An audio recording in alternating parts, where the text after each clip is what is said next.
Happy day, everybody. Hope you're having a wonderful day. I'm sitting here enjoying my wonderful, warm intelligence coffee, and I hope you're having a great day yourself.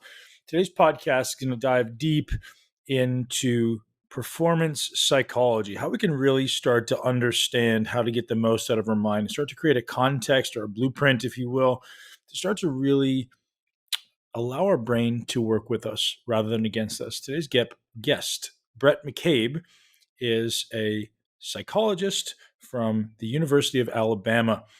He gets to work with some of the best athletes in the entire world, whether it be the football teams, which is a highly successful team, or a lot of the other teams, and really help them get out of their own way, as it often seems. You have high-performing athletes who sometimes live up to their potential, and oftentimes it's the high-performing athletes who hold themselves to a high standard and oftentimes will give themselves a hard time. He's got a great framework around what things you should be doing on a day-to-day basis.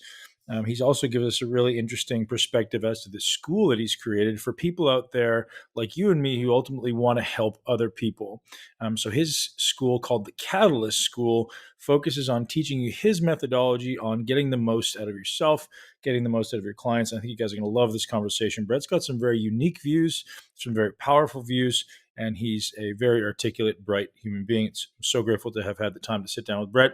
Today's podcast is brought to you guys by Bubs, MCT and collagen at its absolute finest. As I sit here enjoying my intelligence coffee with 2 scoops of Bubs MCT, 1 scoop of Bubs collagen, and about 3 grams of lion's mane, and about 600 to 1,000 milligrams of alpha GPC. It absolutely turns my brain on. Apparently, it doesn't help me gather my words or use my words correctly, but maybe we'll find something else for that. But it definitely does wake me up, gives me energy to train every day, gives me energy and abundance for everything I need to do that day. You guys can use the code intelligence for 20% off at bubsnaturals.com. And I'm going to spell intelligence for you because it's been suggested to me that not everyone spells it correctly. It's INTELLIGENCE. So some people have been suggesting that they spell it with an E instead of an I, but there is definitely 2 I's in intelligence and looks like 3 E's. So hopefully you guys are spelling that right. And 20% off, so you understand, in this day and age in the supplement world, 20% off is extremely high, extremely generous, because these guys aren't working on a tremendous profit margin, on top of the fact that they're also contributing a whopping 20% of their sales directly to charity, which is just incredible. So thank you so much to Bubs for making the show possible. Thank you so much to Bubs for having an incredible product. And I've had huge numbers of people who have messaged me saying thank you for this. And you guys know I keep integrity to the things that I use, because there's very few number of products I actually use. But when I do use it, I do want to tell you guys about it because I really think it's superior. And I know you care about what goes into your body just as much as I do. So take care of everybody, take care of each other, ground yourself in gratitude. And a little tip for you guys. It's been brought to my attention lately with this mentor group I'm working with that a lot of people focus their gratitude on what they're already grateful for. It's very easy to wake up and go, I'm grateful to be alive. I'm grateful for the sun. I'm grateful for the air. I'm grateful for the water. I'm grateful for where I live. I'm grateful for these wonderful people in my life. What it's hard to be grateful for, perhaps, is the things that you're not grateful for. The things in your life that maybe you're a little bit angry toward, you're a little resentful toward, maybe you're a little anxious about something. What is it about those things that you can be grateful for? How can you learn to train your brains to, rather than seeing the obstacle or the problem, you can start seeing it as an opportunity or maybe something that's made you better in your life. So I encourage you this week, rather than just doing your typical gratitude practice of being thankful for the amazing things in your life, continue doing that. Add an additional practice that allows you to be grateful for the things that are maybe a little harder to be grateful for, those things that really made you stretch as a person, those things that brought you a lot of fear, anxiety, and maybe things from the past or people from the past that you think have in some way slighted you. But realize if something in your past was challenging for you, or it didn't meet your expectations, maybe it's exactly what you needed in that exact moment to become a better version of yourself. It made you grow, it made you stretch, it made your comfort zone expand. So I encourage you to bring that into your gratitude practice this week and forever, and hope you guys enjoy the show. Don't forget to head over to bubsnaturals.com and use the code intelligence for 20% off, because you're going to love these products, and this discount code will not last forever. Welcome to the Muscle Intelligence Podcast. Dr. Bhrett McCabe, thank you for joining me today to talk about how we can optimize our minds, whether it be athletics or life in general. How are you today, sir? Man, I'm good. Thanks for having me. This is always fun to talk about a way we can improve. Yeah. So my market is very much people looking to live their greatest life in the body they love. It's a lot of pro athletes. I personally work with some pro athletes, and getting to the bottom of how the brain works and how we can optimize this thing we carry on our shoulders seems to be the gateway to many opportunities, right? Whether it be in athletics and beyond. So, gosh, I'd love for you to tell us how you got started into this industry. You said you're a ball player, and how'd that turn about? Yeah, so I was a baseball player in college. I went to LSU. LSU is a historic, national powerhouse when it comes to college baseball. A lot of players in Major League Baseball. I was fortunate enough to be on the early side, so the first two, national championship team was on.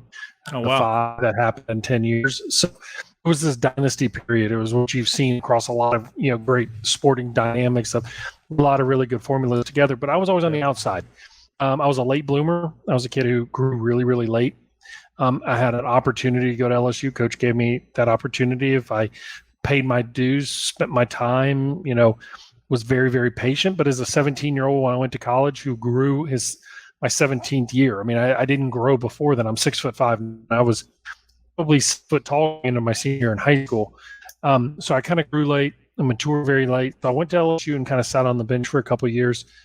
When I got really, really good, it was kind of the plan. When I was turning about 19, I got injured, and I struggled with some psychological adjustment issues to the injury. And that was actually the first summer that I really got into training and strength training and really embraced it. And I had a lot of success. The problem was I had a shoulder injury, and as a pitcher, that's just not a good thing. And I struggled psychologically with it. I just couldn't get over the pain, the struggles. I couldn't get over the fact that everything was so close, it just got ripped away from me. And I went into that season. We did well. We won the national title again that year. And I went from being a guy that was supposed to be a really big contributor to a dude that was just sitting on the sidelines again. And I decided to come back for one more year, and it was going terrible. The preseason training was going terrible. I didn't enjoy working out the same. I didn't enjoy training the same. I just wanted to get through the days. And then right before the season started, my parents sent me to a guy that kind of helped me focus on what I needed to focus on.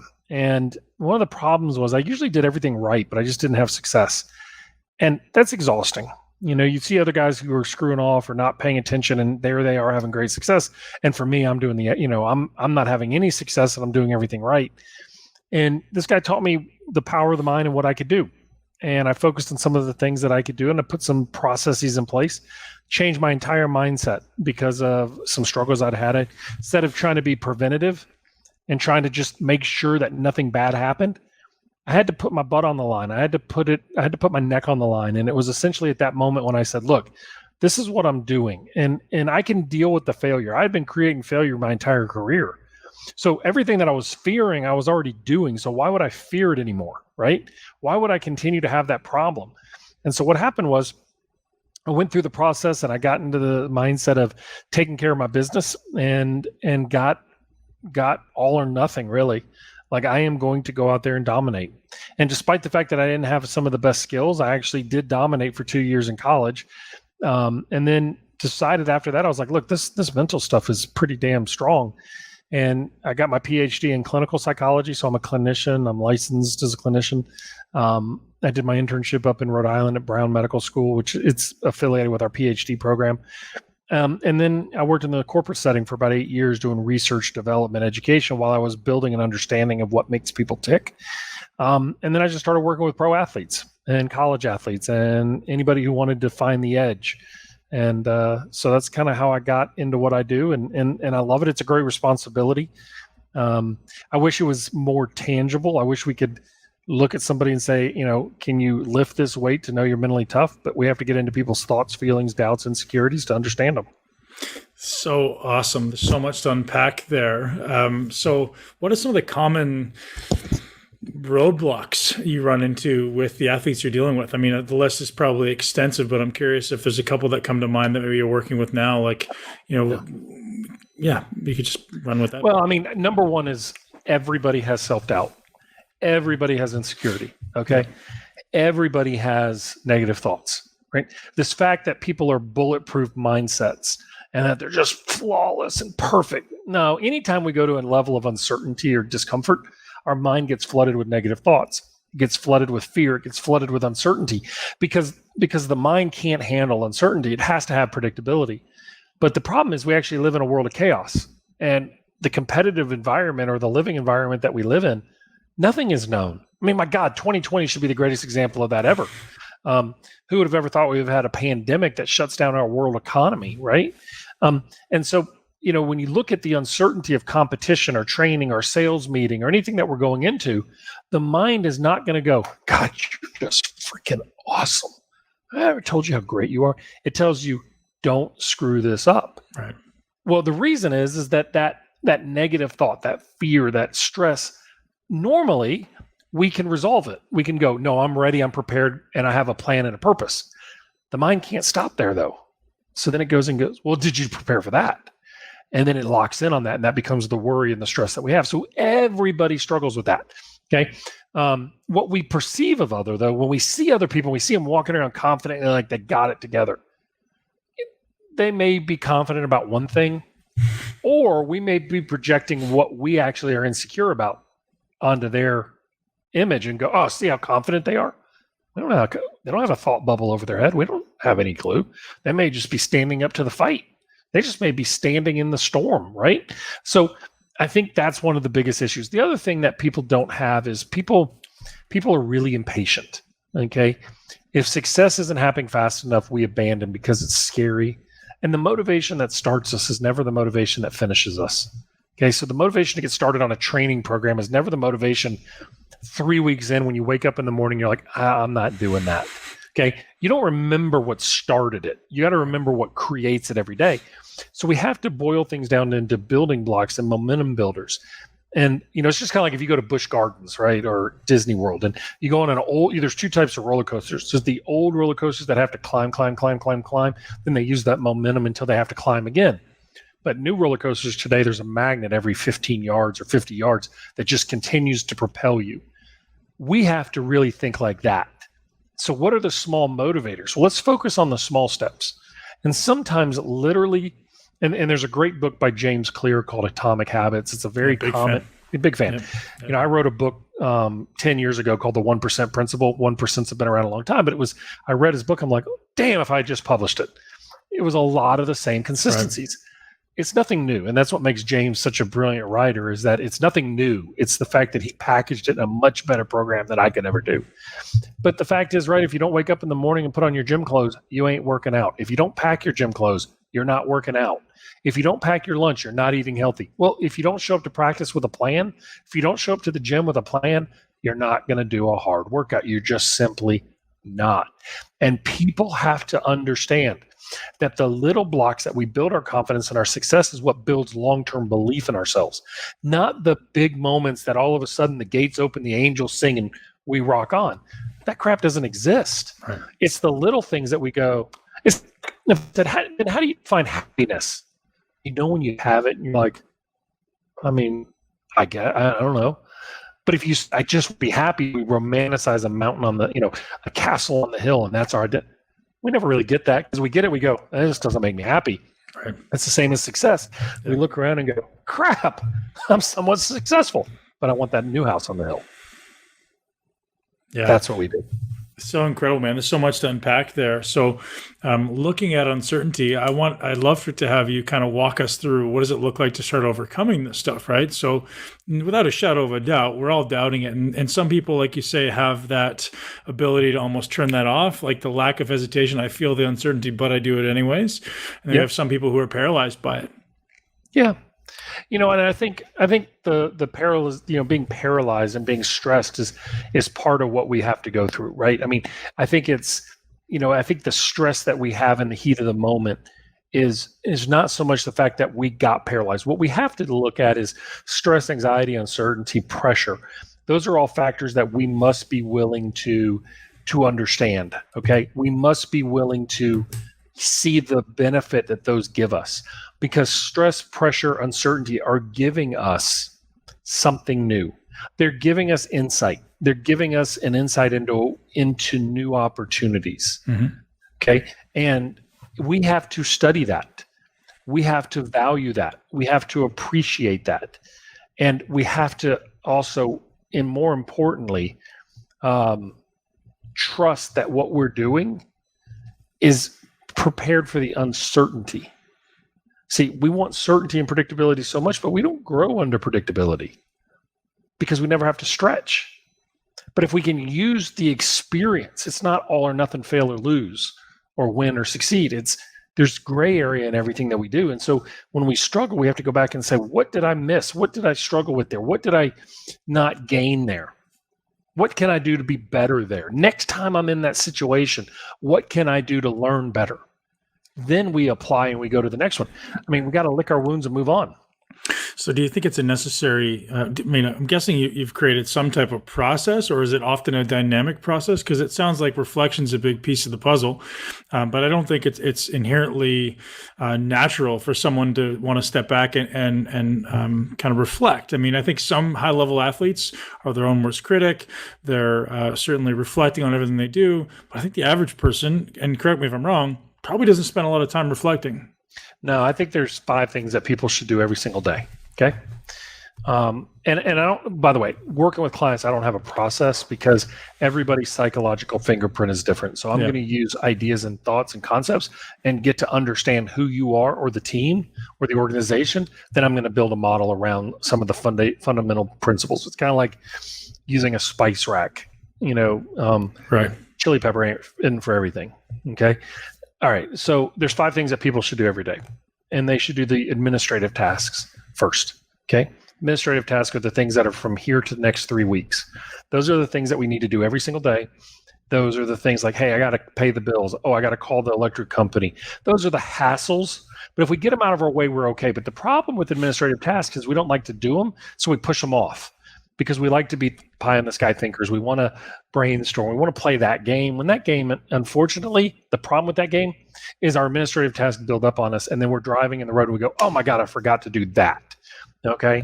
It's like, get that stuff done first, stuff that's between now and the next 3 weeks. Let's get our things taken care of. Book your hotel flights, schedule your meetings, schedule your team meetings. Like, how many people have team meetings? And then when everyone sits down, they hand out the agenda. Well, you just lost the first 15 minutes of your team meeting because everybody's going, please don't be on this. Please don't be on this. Please. Okay, good. I'm not on this. Okay. But if I give it to them 24 hours in advance, now everybody's prepared. The second type of task we need to do every day is what I call developmental tasks. Those are the tasks that are 3 weeks to 3, 4, 5 months out. We're planning. And I may have a meeting with you and say, hey, look, we're going to have a workshop in September. Cool. Okay.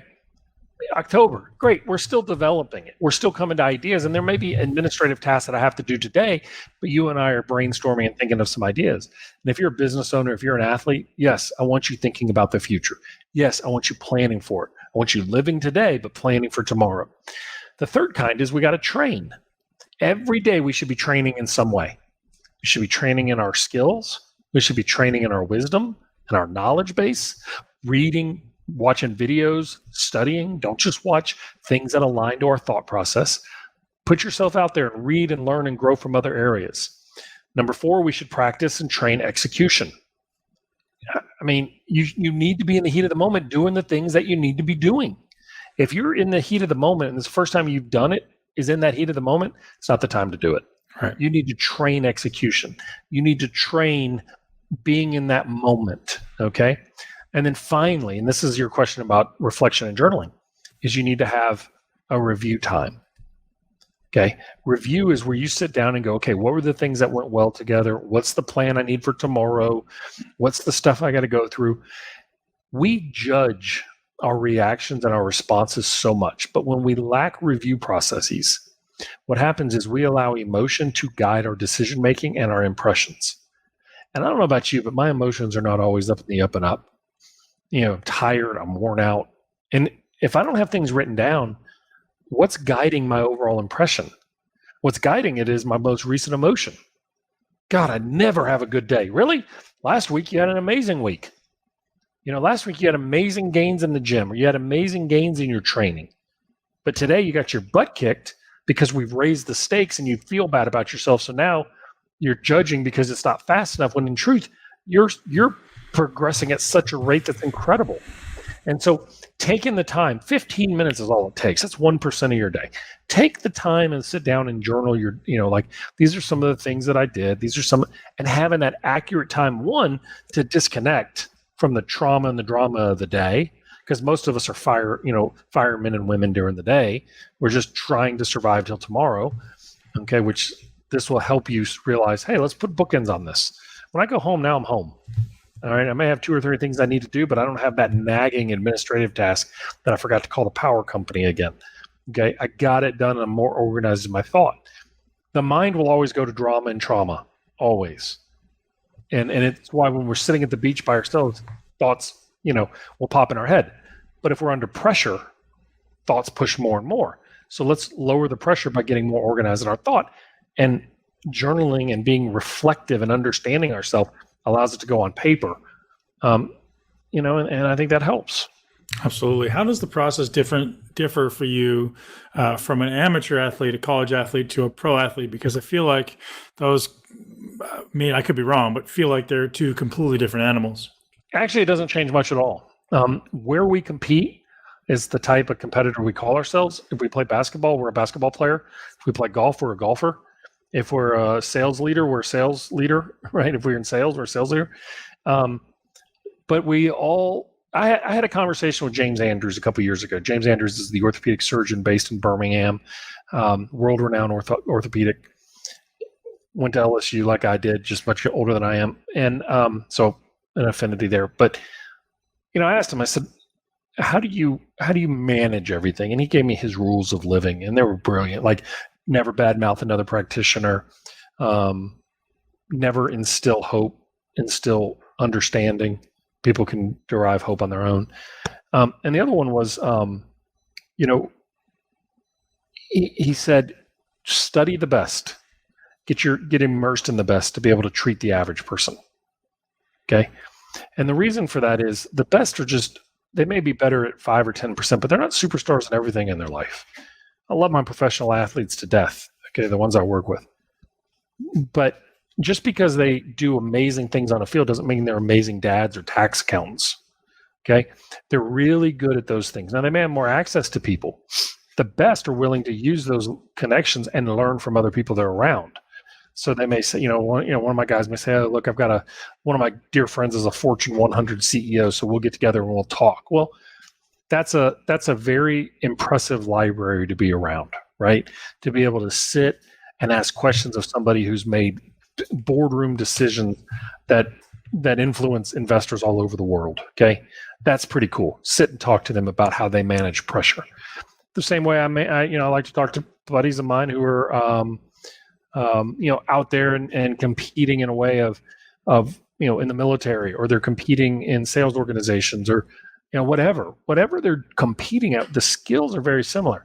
I want them to have high belief in themselves, a readiness to adapt and adjust and be flexible to any changing demand in front of them, and to always be gaining wisdom about who they are and how they face the next challenge.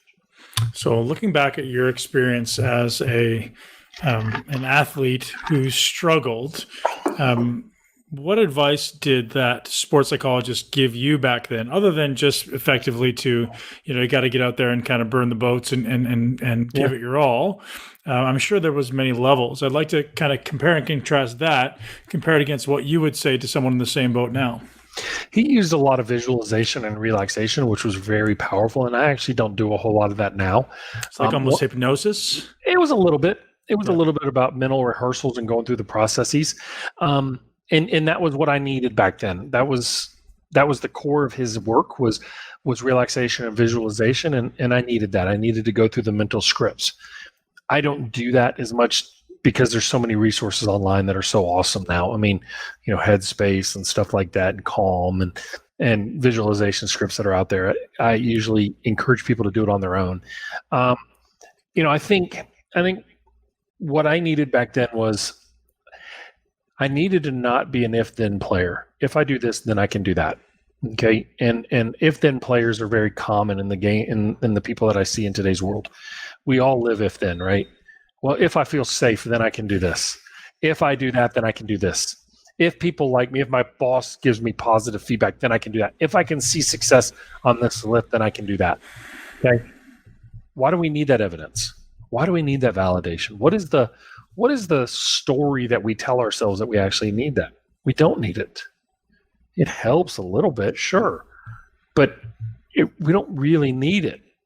What we need is an unfiltered push to achieve what we want. Okay. And if we are willing to put it on the line, we usually find a way to adapt. The fact is, when we only got one foot in the water, it's really hard to adapt to swimming when half our body's in and half our body's out. And emotionally, very few of us ever go all in. Most people hold back 5 or 10% of their effort level. Or more. I see, more. Yeah. I mean, athletes I find and I love my athletes. Look, I'm not knocking them. I was one of them and you're one of them. And okay. But when you ask them, did you go, I didn't quite empty the tank. Why not? Well, I just didn't know how much more we had to do. So you're allowing something of the uncertainty of the future to guide your effort right now. I didn't want to run out of gas later, or I think it gives us a built-in excuse. Like, well, the reason is that, how scary it is to give 100% of your effort and fail, to give everything you have and fail, because then the only conclusion that you think you can make is, I'm just not good enough. See, people would rather say, well, if I just given a little bit more. That's such a cop-out that I lived every single day for 19 years. Like, I know that game. It's total bullshit. Like, I get it. We have to be better than that.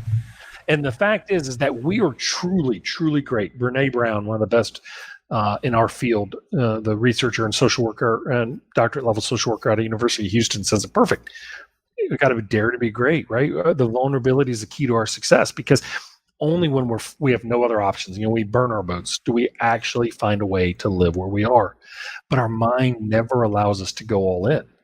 And what happened was, I was working for one of my teams, and I was watching this one kid who's super talented, but he just always seemed to hold on, and he would never come in first in sprints or anything. And I asked him, I said, what's going on there? He's like, well, I just don't want to run out of gas. I'm like, well, what happens if you do? That's a terrible feeling. I'm like, but your gas tank will never get bigger because you're constantly constraining it. So I took a group of, I was working for another university too. I was a consultant to them. And this is a smaller school, so you have a little bit more flexibility to do this.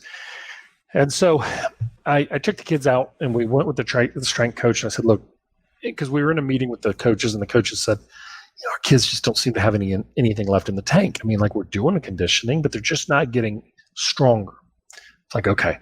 So I said, what do y'all do every day after conditioning? Well, we run these things we call rounders, which they run a 110, a 110, and a 110, and then they walk across the infield of a track, and they do it again, and they have to do 12 of them under a certain time frame in order to pass. I'm like, okay. I said, what do you think the common mentality is for each kid? Survive, survive, survive, survive, and advance. I said, so what they're doing is they're throttling themselves back every single run. And at the end, they're just hoping that they have enough to make it through number 11 and 12. And that's when they do their gut check, right? And then we reward that and say, great job to give it everything you have. No, you didn't. You gave your best in just over 10% of your, that sucks. Like, that's not good. So I said, we're going to change it.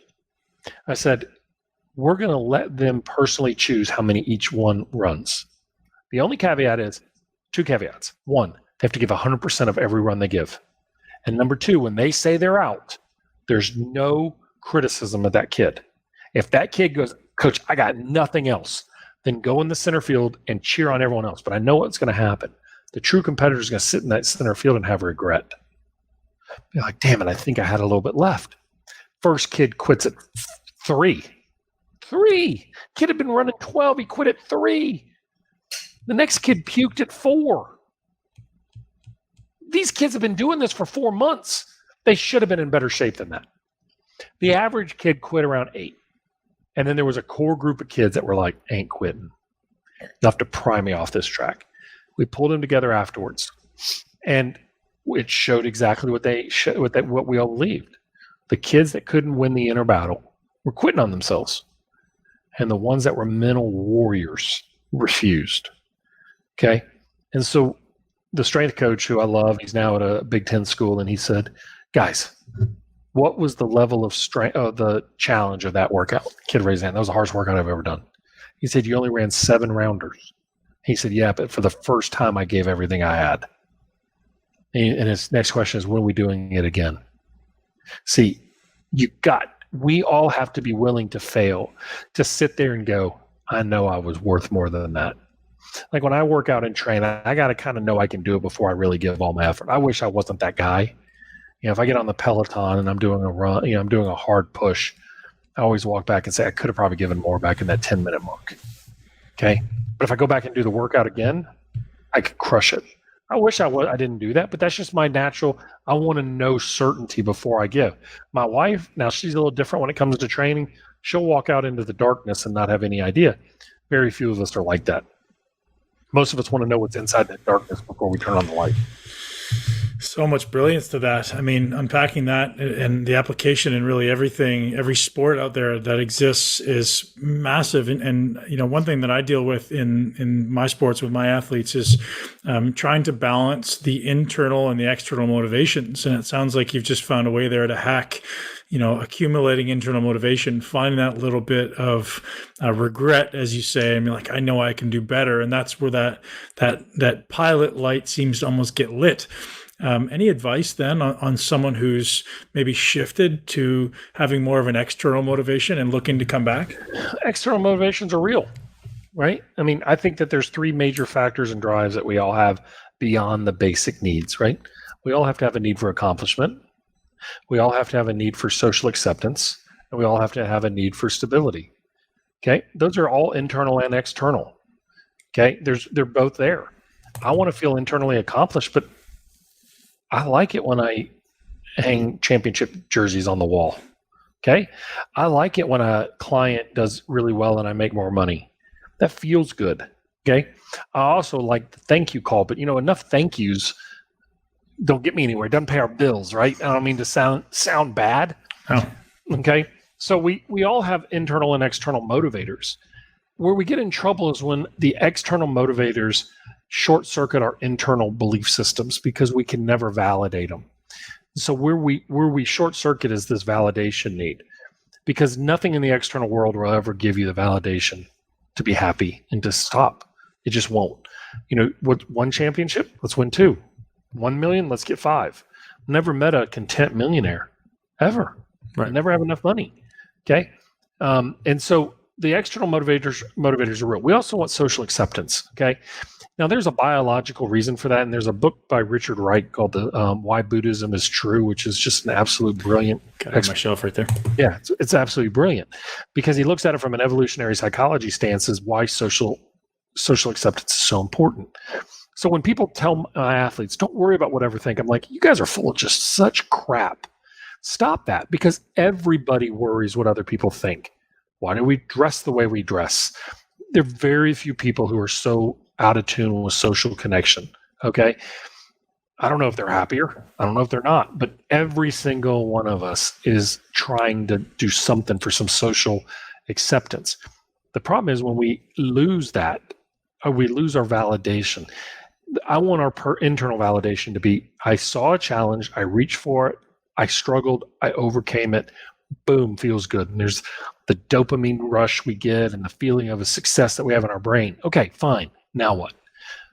Well, if we don't have that social need, we would kind of just keep doing the same thing. But if I put you at a slot machine that hits every single time, you'll get bored with it. You'll leave. And you could set a video game on your phone to win every time you do it. You'll stop playing because it's just not challenging enough. There was a meta-analysis that was done in the scientific literature looking at the amount of failure we need to have. And I always get flustered when people say, you've got to fail to succeed. You don't. You can succeed without failing. You just need about 15% of struggle to succeed. Okay. And that's what the meta-analysis showed across the CIA and linguistics and everything, is that the absolute right rate for training in education is about a 15% struggle or failure rate. It's just enough that you can still have mastery, but we don't abandon it. If I give you a puzzle, like during this pandemic, my youngest daughter is 19, got some puzzles, right? Some of the puzzles were so insanely stupid. Now I give her credit. She kept working on it, but I was like, I don't got the time and energy for this. I gotta go back to work. Okay. But when it gave me just enough of a challenge that made me stretch, but I felt proud of doing it, I was okay with it. But, I want to feel that. I'll give you an example. So the other day I was on the Peloton and I see the hash. I don't know if you're a Peloton guy. I mean, you're more into fitness than I am, but I mean, look, it's at least I'm moving. Okay. Yeah. And I get on and I see the hashtag Buns of Anarchy come up, and I follow some of the NFL guys and some of my PGA Tour guys, and they'll be in that group. And I see this guy and he pops up. We just happen to start the same workout at the same time. And this guy's a retired NFL guy, right? And I'm like, oh, no way he's beating me. I am going to, and I could open up his profile and I could follow everything that he did. So when he increased resistance, I increased resistance. When he increased cadence, I increased it. Everything. And I was like, damn straight, man. He gave me the motivation. Okay. He didn't know he did that. What it really was my motivation. Is like, I could do better than what I think I can because I had an external source pulling on me. Okay. That's why we need both. I need sometimes that anchor to hook onto. I did a workout yesterday and didn't have anybody I looked in, and I struggled. I literally struggled because I couldn't find people that I could hook into. And I'm not the most mentally strong when it comes to exercise. That's why I'm overweight. I don't enjoy it. But when I did, when the CrossFit phase was going crazy, whatever, I didn't give a crap about the grease board. Like I didn't care. I was like, oh, I did more burpees than anyone. I'm 6'5". Burpees are not meant for people my size. You don't see giraffes and hippopotamuses falling in the open prairie and standing back up. Right. Okay. They're not meant for that. I'm sorry. You may like them. I can't stand them, but it's a long way down for me. Sure. I understand the benefit of them. I just don't like them. There you go. What do you do with athletes or clients who don't want to really open up to you? Like I know from an athlete's perspective, sometimes talking about their limitations is an indication of signs of weakness. Very few people do open up in the first time out. So part of my job is to develop, that kind of rapport, but understanding that I live in a world of resistance. I have a training program I call the Catalyst School, which is such a good thing. It's $20 a month. I'm not selling it, but I'm just telling you why I love it. It's $20 a month. It's 4 live trainings a month with me. Okay. It's all online. It's archived, whatever. We did an entire workshop on the resistance because what I found from coaches is resistance is one of the major problems that we see. But what happens when we face resistance is the vast majority of us, we respond with our own resistance, right? How would they, whatever? I mean, come on, trust me. Why would they trust you? Why? Why would somebody just open up their heart and soul to you? And so instead, as a psychologist, you got to remember, very few people want to come see the psychologist, man. I think we're pretty much lower than the dentist, okay? People don't come in and go, God, I mean, some people, like, I just love to pour my heart and soul to some dude or some chick. Like, I love it. Now, some people do. And over time, you can develop that rapport where people actually enjoy it, and once you become self-exploration and self-introspection, that's awesome. But when a player comes to see me, they have an issue at hand. They have a problem that they need solving. I'm not performing like I want, and I want you to help me find the answer. Okay, so what I have to do is during that period of time, I have to help them find that answer. But then I have to start working to build rapport to say, look, there's some other things that we need to look at. Because if you want to reach a level of performance that you believe that you're capable of, there's some other things that we need to get there. The problem is we've all made that mistake, right? Of coming right out of the gate and going, but dude, you got to change this. Well, that's not why I was here. Okay. So they're gone. And I learned that the hard way. I always tell a story about working with a clinical case a long time ago. I was in grad school. I had a lady who came to see me. She was in her 50s. She came in for depression. And I worked in a low income setting. It was a primary care hospital. It was a general hospital, but it was, we had like a 5th grade reading level, very poor, very tough charity hospital system in Louisiana. she sits down with me. She was awesome. And she sits down and she's coming in for depression. I'm like, no problem. I work her up. I talk to her and I come and find out she's got obsessive compulsive disorder. Now, I'm not talking about perfectionism, okay, that we often call OCD. I'm talking like this lady could not get out of her house because she couldn't stop washing her hands. Okay. And we kind of look at that now as a great social distancer, but truth of the matter was she couldn't function. And it had gotten a lot worse. And that's what led to her depression, because if you isolate yourself long enough, as we know in this pandemic, depression's a risk. Okay. So I go back in and I meet with her after, because at that time I was in training. I had to go present it to my case and whatever. I come back in. I'm like, ma'am, I know you're depressed, but you've got this whopping case of OCD, and I'm going to do this, this, and this. I'm going to fix you. She never came back. See, and I went back out and talked to my professor, and I'm talking to him, and a couple weeks later, he's like, hey, that woman ever come back? I'm like, no. He goes, yeah, I didn't think she would. I said, why not? He goes, you didn't fix her problem. See, she'd had OCD since she was 18. It just now caused a problem.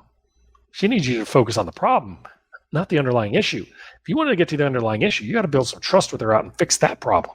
I think that's what we as coaches do. Sometimes we see the big picture so much that instead of helping them solve the problem and giving them mastery and belief to trust us and not push them too hard, give them just enough.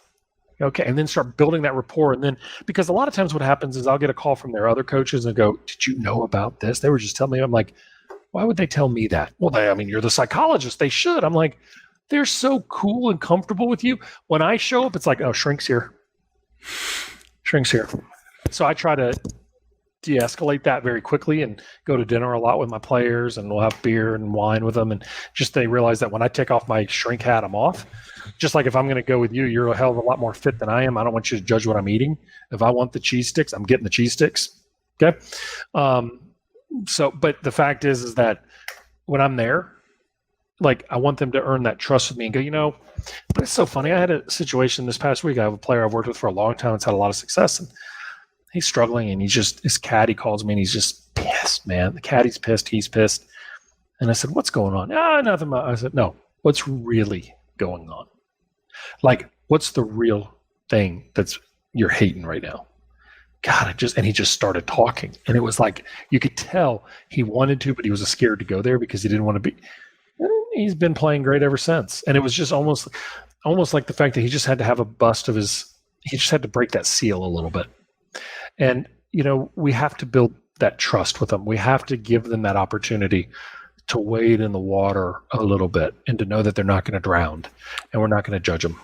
That was actually, you took the words out of my mouth. I was going to say, is that just as simple as non-judgment? It's like just listening without being critical and not judging. Yeah. People always say, God, you probably never heard this before, and you should never say that to a psychologist, because we have like 10 times worse too. I always say that to try to be funny, but if you think you're experiencing something for the first time and you're unique, trust me. And I think that's what the brilliance of being a clinician allows me to be, is like, I've heard it all. And they train you to not blush, to not respond when people say things and you're like, okay. And you learn very quickly when somebody asks you a question, says something to you that you're not used to, you take a sip of your water just to try to like block your response, because we elicit nonverbals. We don't want to be judgmental, because the pain that people are going through, that's legit. And nobody has thought bubbles above their head. I don't know what you're struggling with. You could tell me, but is it true? I don't know what you had to find deep inside you. Like, if I'm dealing with a runner, right, and they're running a 5,000 meter race, right, do we know what that person next to you that won found in their kick? It may have been the fact that they absolutely hated you, or they hated their coaches, and they're funneling that energy. And that's why I think that every one of us has our own competitive personality that we have to learn to identify, to understand what that edge is and that chip is and that fuel is, so that we get our mind right when we need to get our mind right. But instead of allowing circumstances to define that, we need to find that ourselves. And we have to learn to tap into that, so that before I go out and compete, it's like, give me a moment to reconnect. Look, Michael Jordan, the greatest athlete we know, and if you saw it in the show Last Dance, they talked about it, but Michael Jordan he had an entire agenda and chip on his shoulder that his dad favored his older brother. He kind of did. But his dad knew that motivated Michael to never stop. So Michael continued to create a scenario where he'd find a reason to hate you as your opponent. Like, granted, I mean, most people say, well, I mean, if he was really that good, he wouldn't need to do that. No, he was that good that he understood that. Yeah. Like, he figured that out while other people are still walking aimlessly. Like, if I go give a talk, 5,000 people in the audience or whatever, I want to feel hype. I want to feel energy. I want to feel motivation, because I can push. I learned that pitching. It's the only way I can push through my doubts is to feel so excited to do something. So I'm not against taking an espresso before I go out there, but I'm also not against going out there and acknowledging the crowd and go, I'm not like, Tony Robbins. I'm not going to ask you to hug on people and clap and woo, all that other stuff. But what I'm going to do is I'm going to know my start, and I'm going to bring it to you in the beginning because I want to get your attention. Then that allows me to relax. Okay. Everybody needs to know what their personality is in the heat of the moment. We have to do the same thing as coaches. Don't just show up, drink a cup of coffee, and go, okay, who's next on my agenda? No. That person demands the best of you. You better get your butt ready for it. How do we know? How do we start to identify what is driving us, right? So Jordan obviously over years and time identified, like, man, I get pissed off, I perform well. And I was the same way. Like if I found something that I was usually pissed off at myself or something, or pissed off at somebody else. But how do we start to identify that if we're not someone who's in the trenches as often as someone like Jordan? Well, I mean, you that's the reflection, right? And what I always ask players is, look, and this goes at every age. And this goes to coaches too. When you're coaching or leading at your best, if I could give you a pill that you would be there immediately, what would you want to be? Everybody has the answer. Okay. There are some people, there are 5 different types. Okay. Number 1 is the amp up. You and I probably were the amp up guys. Okay. We had to feel the energy, the excitement, the adrenaline. We had to feel it pumping through our veins. And I had to find that edge. I had to hate you as a competitor. Like, I'm not against looking at the competitors in my field, and I love them to death, and they're friends of mine, but I still want to beat them. Right? I still want to beat them. Number 2 is the tactician. They're not really too concerned about beating us per se. They're concerned about how good can they do their job. How good can they follow their process? Mariano Rivera, pitcher for New York Yankees, the closer, he wanted to perfect his process. Okay. Nick Saban, Alabama football coach. He wants to perfect his process. Okay. It's not about amping up. He'll give hype talks and all that, but how good can you do your job? That's a tactician. Number 3 is what I call a bubble guy or bubble girl. This sometimes gets confused with the tactician, but the bubble is you put yourself in your own little bubble, and it's the own battle with the challenge in front of you. Okay. Who you are and how you do it, but it's just me against you, mano a mano, chick against chick, however we want to say it, right? It's my battle with you, and I'm going to learn, and I'm going to grow, and I'm going to develop, and it doesn't matter who's in the stands. It's me against you. Okay. The 4th one is what I call the worrier. That's the person who worries about everything, but while they're worrying about everything, what they're doing is they're running through scenarios in their head. What's the worst that can happen? What's the worst that can happen? Now, the problem is they're the ones that end up vomiting all over the shoes of everyone else because I end up carrying your worries, right? But that person doesn't care. I mean, at the end of the day, they're like, got it done, taken care of, we cool. The last one is the one, it's kind of like what I call the chosen one, which is, it's a little bit like a let go, let God. I do it to the best of my ability. There's a bigger force at play here. And so knowing that, and knowing who you are, it's really important. The bubble player it's okay to have emotion. The tactician rarely shows emotion. The amp always shows. The bubble is going to adjust according to what they need to do in that moment to find a way. It's their dance. They're playing the dance with the music. One of my players on the PGA Tour is brilliant at that. Some days he's very tactical and very perfectionistic, and other days he comes out there and he's like, I'm going to run your ass over. And he will. He called me one time. He said, I'm going to this tournament. I'm going to win it. I'm like, yo, shouldn't. Nope. I need this right now. All right, go do it. And he came in second, lipped out on the last hole. Shocking. 4 days later. I mean, just that was his bubble. It was, what can I learn from this engagement right now? And so I think the best way to know what kind of personality you are is to observe, be aware, understand how we can manufacture that angst, that edge, that blade there. 100%. You took the words out of my mouth again. It's like, okay, so your friend, this PGA guy, came back and said, hey, I'm going to do it. He manufactured that state that he needed to be his greatest. How? Just summoning it, maybe setting an intention, or is it identifying characteristics and environment that set you up? Well, it was just like me. When I said earlier when I was pitching, I had to have my neck on the line, right? When I opened up the mind side of my own business, I left a very successful pharmaceutical job that paid for all my expenses, but I needed my butt on the line a little bit. I needed to hustle. I needed to go and I needed to feel that. Okay, that would amp me up. Okay, for him, it was he needed to make the declaration. He needed to stand behind himself and say, I'm going for this. Now, it was a risky move for him. I mean, obviously it could have blown up in our face, but it didn't. He played very well. But by doing that, by taking the responsibility and the accountability and the personal for him, like him, it was okay. He was willing to do that. He hasn't done it since, by the way. Hasn't done it since. Hasn't had a need, maybe. Hasn't had a need to. He needed to that day. Yeah, so there's a perfect thing. Like I'm trying to bottle this ultimately, and you're the conduit. So intentionally putting your butt on the line, I think is not the same. Not constantly putting your butt on the line is not the same as actually having your butt on the line, right? Right. So, how do you manufacture? So some people don't work with a declaration. That doesn't motivate everybody, right? As you just kind of alluded to, some people need their butt on the line to perform. But if they don't actually need their butt on the line, can you manufacture it? Well, I mean, I think it's what's important. I mean, our ego is always on the line, right? And so the ego, but that aspect of it, our pride is very important.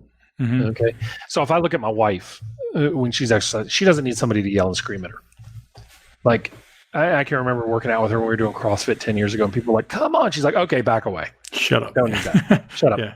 Don't need that." She needs people to say, "Here it is," and she's got to win the battle inside of her head. She's extraordinarily mentally strong when it comes to that. She's the kind that she will not go in unless she can go all in. Okay. So she doesn't dabble. She's either in or she's out, and that's her risk, right? But when she's in, everything is sacrificed for it. And that's in life. I mean, that's the way she is in everything she does. She's all in. If she's going to do a job, she's going to do it to the best of her ability. And she's able to manage being a mom and wife and all that other stuff. But I mean, she's not going to go play tennis either. Like people would try to get her to go play tennis. She's like, no, I'm exercising right now. That's her mindset. I'm in an exercise mode, and she will exercise 2 or 3 times a day. That's 100%. Okay. And I think knowing what fuels you, not everybody wants to win. There's a great book called Drive by Daniel Pink. Mm-hmm. Another one on your bookshelf, right? It's literally right there. Yeah. I'll hit one that's not here soon. But he talks about the carrot and the stick, right? Yep. But what we really do is we beat the crap out of ourselves with the stick. Okay. That's why we need the internal drive. Most people look at it and go, it's just not worth it. Like I'll give you an example. In Alabama football, they have a fourth quarter training program that they do in the off season. In most normal years, COVID, they couldn't, but it's the fourth quarter and it's brutal. A lot of it's mental training. It's a lot of moments of just absolute vulnerability. And can you find the kick within and compete against your colleagues? It's all competition. Well, every former coach that's been at Alabama has a fourth quarter program at their school now.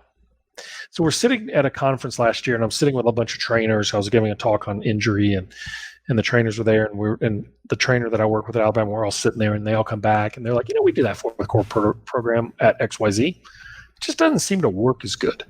So I went to dinner that night, and I was talking to my colleague. I said, you know why it doesn't work as good? She said, well, I mean, it's the same strength coaches. I said, it's because at Bama, we do it to make ourselves better. Everywhere else, they do it to equal us. Massive difference. Right. See, at Bama, we don't go, what's Texas A&M doing? No, they go, outwork yesterday, be better tomorrow. Your standard is raised every day. Everyone else are like, what did Bama do this offseason? Well, we got to do that. Okay. That's a failure.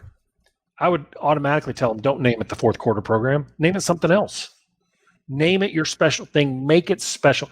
Look, I'm going to say this as a joke, but why is the Big Mac a common burger? It's its own. No other fast food agency has one. Burger King will come out with a King Whopper every now and then. It flops. It goes off the menu. Okay. All right. But it's their thing. They perfected it. Mm-hmm. and everybody measures against McDonald's. It's interesting. There's a great podcast series called How I Built This by Guy Raz. Do you listen to that? Yep. Hey, did you listen to the episode about Five Guys? I didn't. Brilliant. So when Five Guys started, the owner, I can't remember his name, he and his 4 sons, hence Five Guys, started, and he said, I want to start a burger restaurant in downtown Baltimore, in the worst part of town where I can afford the rent. If my burger's good, people will find me. So he spent all of his time on the best ingredients, and he sourced one of his kids to be the inventory specialist. The mayonnaise is special. Nobody really knows what mayonnaise it is, but it's a special blend. It's not Hellman's, it's not Duke's, it's something. The French fries, it was something that he identified in Atlantic City on the boardwalk. And he says very clearly, McDonald's ain't our competition. I mean, you go get a Big Mac for $1.99. I don't know what it is. You know how much a Five Guys burger is? I don't. Exactly. $5. Oh, it's more than that. Is it? Yeah. And his point is, if it's good, you'll pay for it. Okay. You got to know who you are. Are you McDonald's? That's fine if you're McDonald's. Like, that's awesome. Win that game. McDonald's can't be Five Guys as much as Five Guys can't be McDonald's. Right. You got to be who you are, and you got to study that. That's where businesses screw up, right? You know, they screw up. They try to be everything to everyone. That's why athletes, they try to be look, the best athletes in the world, they have 1 or 2 superpowers, okay? And they believe in it, and they trust it, and they don't waste their time trying to be multifaceted and generalists. Stop in this world trying to be a generalist. Be a specialist and own it. So speaking of that fourth quarter event, is there repercussions? So I'm curious, obviously I get we're Bama, we want to be the best. How do we be at our best? But is there actual repercussions? So I'm just guessing how I'm curious as to how they get people to be motivated on every play. Is there, what's the incentive? you have the best college football coach to ever coach the game is your head coach. Okay. But it's interesting, right? I mean, when are people going to go, I can go somewhere else and not have to be pushed as hard? Okay, and you'll see that, and there'll be a switch. LSU, my alma mater, this past year went more sports science. Okay, but Coach Saban is the most adaptive coach there's ever been. He evolves. He's not running 1970s football. And you'll draw the right people, right? If he has a reputation for that, you'll draw people who want to work. See, if you have a team that's all in, the standards are raised by the team members. If you have people who are not, okay, then what happens is you have to establish rules. Like, you don't have to tell these players and the older players to be in the workout room 10 minutes before training starts. You see the freshmen go running in there. The older guys will pull them over, and that's not how we do things. That's the last time you have to say it. Okay? You don't have to tell the Navy SEALs how to maintain order in their squadrons. Okay? They take care of it on themselves. If I go to a Perry's or a Ruth's Chris Steakhouse, an elite one, you don't have to put a list of rules out to your employees about how to source the material. They know how to do it. Okay, because there's a pride of being there. So as a leader, you have to instill pride. If you want to be that type of organization, you have to instill the pride and the respect for the standards of excellence that are required to perform at that level. If standards aren't that important to you and you're willing to have a revolving door of employees, give them rules. Show up at 8, leave at 5, cook the fries, cook the burgers, take out the garbage. Okay, but what you're going to get is lack of adherence. You're going to get lack of connection, lack of buy-in. If you want buy-in, they'll get people to believe in why they need to buy in. And at Bama, the reason that they do it there so well is you want to be your best. It's not for everybody. Okay, what's the Marines? What's their mark? Fear the proud, right? 100%. So that creates dissonance immediately, mentally. Am I not one of the few and the proud? Can I not do it? Oh, hell no, I'm going to do it. So the ones that sign up go into the Marines because they want to be pushed. They want that discipline and that challenge.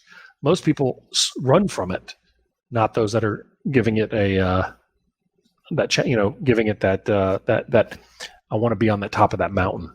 All right. Can you talk to me about addiction for a minute? I'm curious how you start to. I mean, I'm sure in football there's addiction things. I'm sure in sports there's addiction issues. Certainly in what I do, the fitness space, there's people that are addicted to food. There's people that are addicted to alcohol. People are addicted to drugs. Yep. I'm curious if you have any, approach where you suggest, like, how do we get the thin end of the wedge in the door to start breaking that habit? The biggest challenge when it comes to addiction is when the addiction has a healthy behavior attached to it, right? People who are addicted to running, they usually get to it because they're doing something else and they become addicted to it. And it's a healthy behavior. until it's not. You can become addicted to anything. Okay, there are some that are stronger to the brain. Cocaine and stuff like that work in the reward centers of the brain are really important. Image can be really important from an addiction standpoint because of social acceptance and the human connection that's associated with it. But I think from it comes to addiction is first we have to realize that we're powerless to it. I am a massive fan of the AA model. Okay, the 12-step recovery process. It's not as effective in NA, Narcotics Anonymous, as it is Alcohol Anonymous. But people who walk the walk of recovery, and there's a lot of recovery models that have been built off of that don't call themselves AA anymore. But you have to admit that you're powerless to it, and it's a daily journey, and it's a daily bite. One of my athletes has told me, he said, and it comes from a family member who's been through addiction their entire life, but makes the statement of, when you feel confident, that's when you should be yelling for help. Okay, that's a great adage for all of us. When we're getting confident in our world, we need to start begging for help, because that's when we start getting risky. We were going up the mountain. You're a Canadian, so I'm going to make the generalization. You probably snow skied growing up. Did you? Probably. I didn't actually. Yeah, exactly. Hockey. Okay. Hockey. Won't work here, but go with it. So we're skiing in the mountains one day, and the first day is it's an absolute blizzard conditions, and we're skiing up with a ski patrol guy. And the ski patrol guy is talking, and I said, man, this has got to be a tough day. He's not a tough day at all. These are the easy days. Tomorrow, when it's clear blue, sunny, and it's perfect snow, is the scary day because people lose discipline. Mm-hmm. So we have to be willing to ask for help, and we have to have support around us. Okay. The fact is that recovery from addiction is a relapsing process. We don't beat it the first time; we beat it multiple times. But when recovery is more important than what we get out of the drug, the behavior, that's when we can do it. Okay. So, I can justify all day long that one more drink's not going to kill me. Okay. One more cycle is not going to kill me. One more hook up with a hooker, if I'm a pro athlete, it's not going to kill me. Okay. I can recover but when losing my family and being shamed, but if I've been able to overcome my family and get my wife to stay with me, then the short-term draw of one more call girl or escort's not a problem for a pro athlete, because, well, they're not going to leave. I'm powerful. When they actually leave and then they hit rock bottom and they realize I got a choice every day I have to make. And the choice is made in the moment. It's made like right now, yes or no. That's it. It's not tomorrow. It's one day at a time. It's today or tomorrow. And I think that's where most people who are in recovery of whatever they're recovering from, they're the greatest bullshit callers of anybody that are treating. So you need somebody who's walked the walk and been there before, because I haven't been in recovery. I don't have an addictive personality. Well, I could very easily, but I've been scared since I was a kid because my family had a family history of my mom's side has a tremendous family history of drug abuse. So when I had my hip replaced and I liked the way the pain pills felt, I told my wife, who's a nurse, get these away from me. And my dear friend is my physician. We always laugh when we go to dinner. I'm like, don't ever prescribe me OxyContin unless I have got open wounds, because I can tell you right now, I like the way they feel, but I'm so afraid of them that I make other people. But I can imagine what I would lose if I did it. So for me, I'm not going to venture out there. But I understand how we just get caught up. We just push the limit. And then what happens is the dragon gets bigger and stronger, and the guilt that's associated with making a mistake. So we have to understand it's a lifelong process. We're going to make mistakes. I don't want to justify a relapse, but I do want us to understand is that we can learn a lot during our relapses. One last question, actually, I want to kind of dig into you as a psychologist, how much you're looking at the actual implications of physiology on changing the brain. Tons.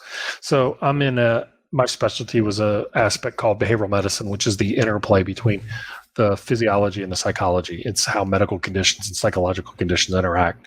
So biofeedback and stress management, core of what I do. But I've also, my expertise is in injury and stress on the body. We know the whole field of psychoneuroimmunology, which is the interplay between the psychological, the neurological, and the immunological aspects of our human body.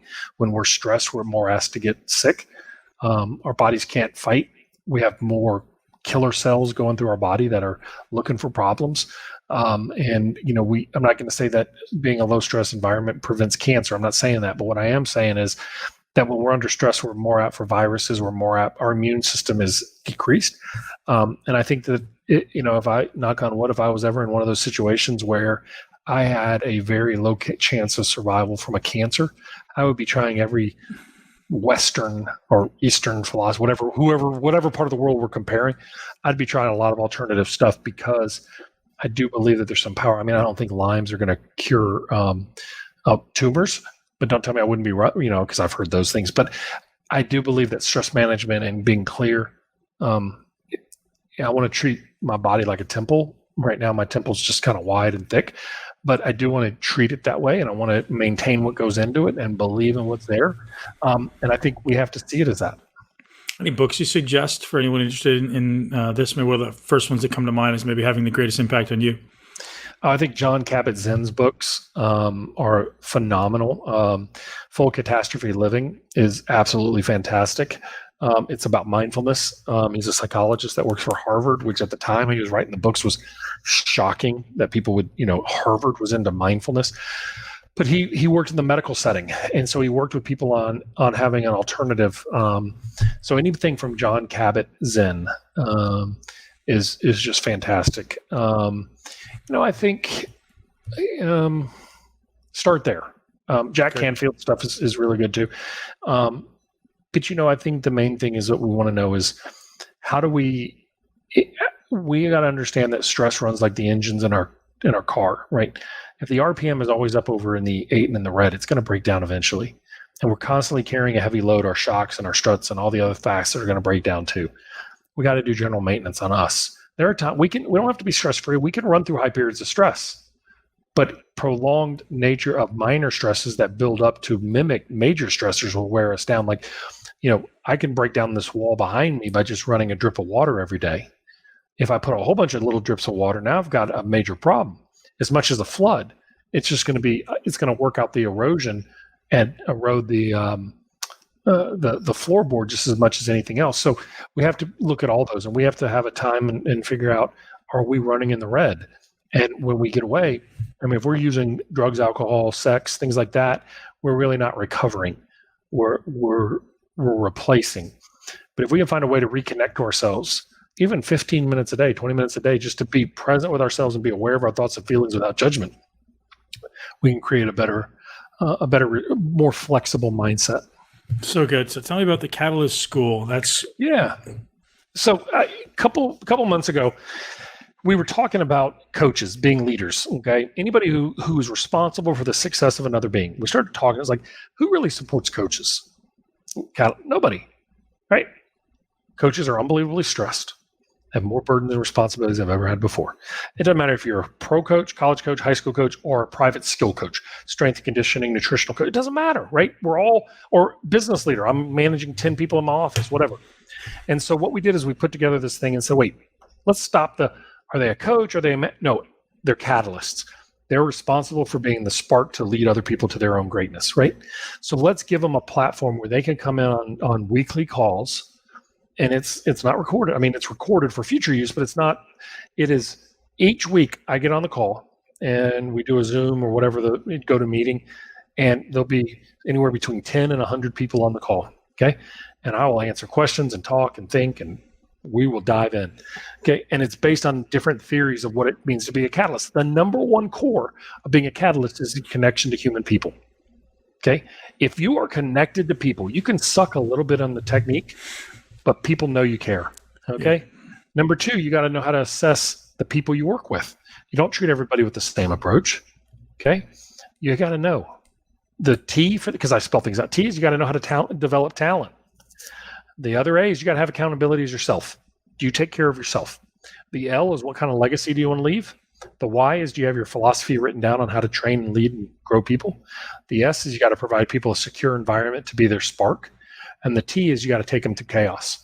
Okay, that's what a catalyst is. And so you have to understand the foundations that are there. And we priced it. I've had a lot of people came in and said, I cannot believe it's $20 a month. Like, your hourly rate is significantly more than that. But my answer was, I didn't want any coach to go, you know what? Because that's not where I make my money. I did it as a way to build a community. Sure. And the money's nice, but the $20 a month to me was, there's no reason why somebody can't spend $20 a month. And if you're that broke, call me. I'll make you a deal. Okay. But in that deal, you got to give up your Starbucks coffee. Okay. Because you're paying $4 a day 5 days a week. There's your $20. Go 1 week a month without drinking Starbucks and go to McDonald's and get a 99-cent coffee. Okay, which will win every taste test there is. Okay, but that being said, or just brew your own damn coffee. Here's the deal: $20 a month is. There's no other hook. There's no upsell. Okay, it's $20 a month. Yesterday we talked about stress, the stress burden that comes on coaches, and I've had 4 spouses text me already. Thank you, thank you, thank you. I am worried to death about my spouse, men and women that are freaking out, that are stressed. Look, I know what coaches, managers. Yeah, I know. I get the phone calls. That's what I do for a living. And so what we did is we took this and we brought it forward. And it's literally a no-brainer. You get 7 days free right off the bat, which means you get access to everyone I've ever recorded. If you want to, sign up for free, watch everyone I've ever done, and then cancel after 7 days. I won't charge you a thing. So great, man. So thank you very much for awesome. one, providing this amazing information, and for 2, for the Catalyst School, because it sounds like something that, right now, I think the whole world is shifting, and we need people to lead. We need people to guide, and the entire personal training industry needs stuff like this to learn how to get into people's minds. So that's a market there that you didn't mention, but it's a huge one for you. Well, let's think about that real quick. Why do people come to personal training? Feel better. Yeah, and maybe emotionally. Yep. So usually emotionally, right? They think they think looking better is the key, but in reality, movement is important. But I think it's just I just want to feel better. So I will tell you this. So the stress thing I wrote. So I closed my office a month ago. We're in a rental house right now because we're building a house where we're going to have our new office. But in the 8 years I owned the office, I gained over 50 pounds. Okay, and because I didn't have time, and there were days I really didn't have time, but it wasn't that. I was tired, I was worn out, but I also didn't want to make the investment. So a month ago, my wife sat down with me and said, look, I'm really worried about you. Okay. I'm worried about our kids. I'm worried about what you're going to do. You got to make a choice. So we moved back in here and she says, we are going to build. And I'm like, oh, whatever. Okay, fine, whatever. Okay. And I've had a Peloton for a year and a half, and we've got a Peloton treadmill, which is also awesome, but it's sitting in storage because we're in the storage house. But we're sitting there talking, and I told her the other day, I said, you know what? I said, thank you. And she gave me a bet to lose 50 pounds. And it's got a huge reward to it for me. And it's something that I really want to do. And I'm having a lot of fun with it. But I told her the other day, I said, I know you did that for that reason. I said, that isn't it.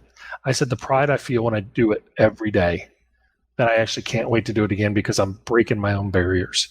It's not about the reward. Thank you for starting. I said, I still want it. It's right here. It's what I'm seeing for myself. And I didn't train today because my legs are exhausted. But, it was one of those things where I'm trying to win as many days as I can. And it's really not about the 50 pounds. Like, that's just a byproduct at this point. I've been this weight for 8 years. I'm not expecting it to change overnight, but what I'm feeling in here, I'm sleeping better, I'm feeling better, and I'm more prideful when I look in the mirror. That matters to me. Yeah, you get it. It's the little stuff, right? It's walking instead of driving. It's making that one decision at a time. Yeah, and it's literally the other night I came home.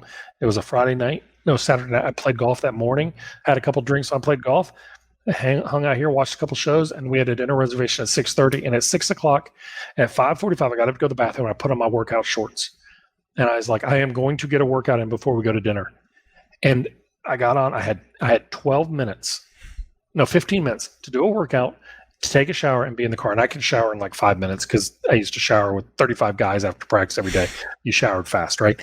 And so I got on. I found a 10-minute workout that was a high-intensity burn, and I did it. And I got off, and we went to dinner that night, and I was so proud of myself. Instead of choosing one, I chose the harder route. That's it. It's just the baby stuff. That's the baby stuff. It was 10 minutes. It sucked. Yeah. It was brutal. It was awful. And she said that. She's like, you only got 10 minutes, so I'm going to kill you. She did. It was terrible. It was miserable. It was awful. But when I sat down for dinner and had my tuna, I was like, this tastes so good because I earned it. Mm-hmm. Like, that's the pride that I had. Dr. McCabe, thank you so much. Thank you. Truly grateful for your time. Thank you very much.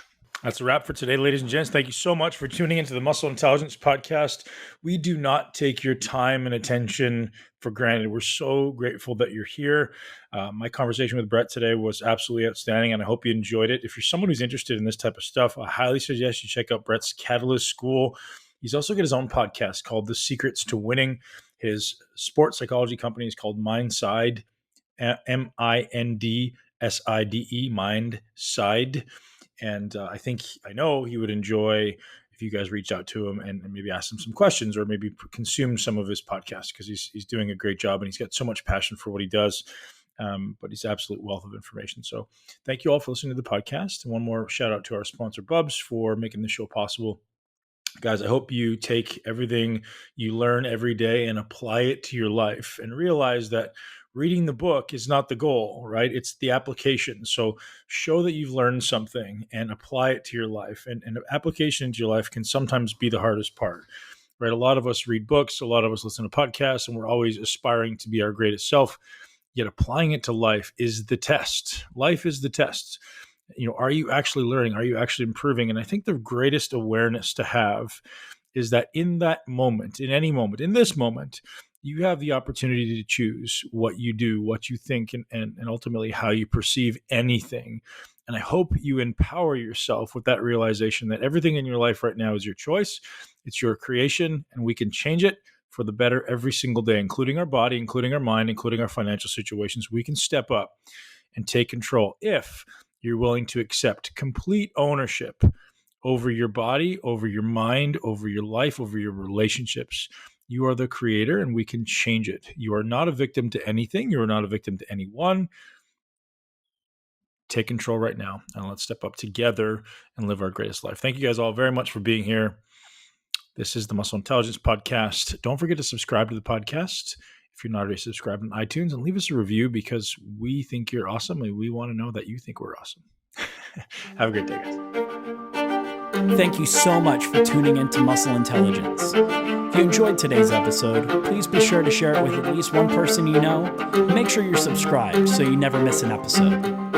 This podcast is for information purposes only. The statements and views on this podcast are not medical advice. This podcast, including Ben Pakulski and the producers, disclaim responsibility for any possible adverse effects from the use of information contained herein. Opinions of guests are their own, and this podcast does not endorse or accept responsibility for statements made by guests. This podcast does not make any representations or warranties about guest qualifications or credibility. This podcast may contain paid endorsements or advertisements for products or services. Individuals on this podcast may have a direct or indirect financial interest in products or services referred to herein. If you think you have a medical problem, consult a licensed physician.